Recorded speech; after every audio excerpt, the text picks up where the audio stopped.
Good to have you along on this Tuesday. I'm meteorologist Matt Scott. This is the Matt Cast on Fox 61 Plus, fox61.com.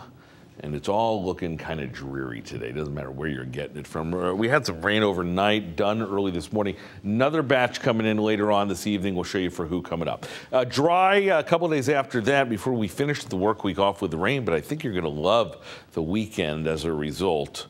More on that coming up. Here's a severe weather risk for us. You can see it's a little brighter down south, but we're most of the state under a level 1, a marginal risk for some storms later on today. That is reflective of, well, we had some flash flooding concerns earlier today. That's done. But later on, we're going to see another cluster of storms, part of a front come through, and it may mean some trouble for southeastern Connecticut. That said, the rain from earlier this morning is long gone. Thunderstorms for the Cape, for Martha's Vineyard, Nantucket.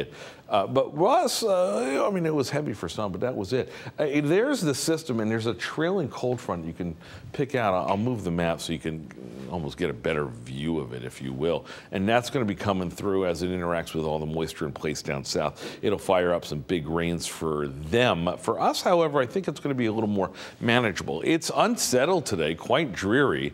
But as we go into the evening hours, you're going to see some storms kind of pass through, just like those.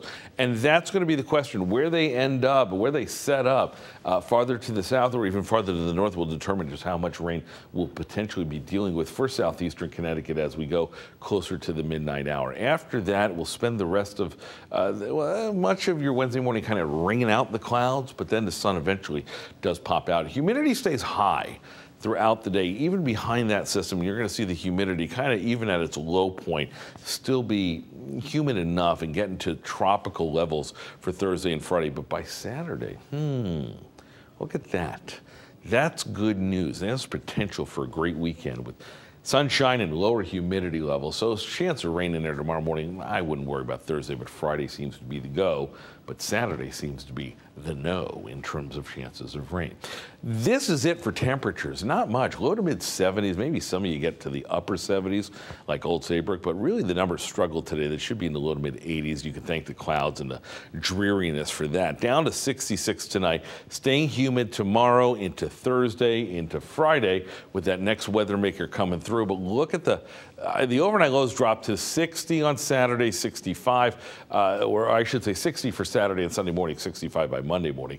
But temperatures are going to feel really good out there. So I think once we get past all this unsettledness for the next couple of days, things improve for the weekend. That is a look at the forecast. We'll see you at 5 and 6 o'clock tonight. Have a great day.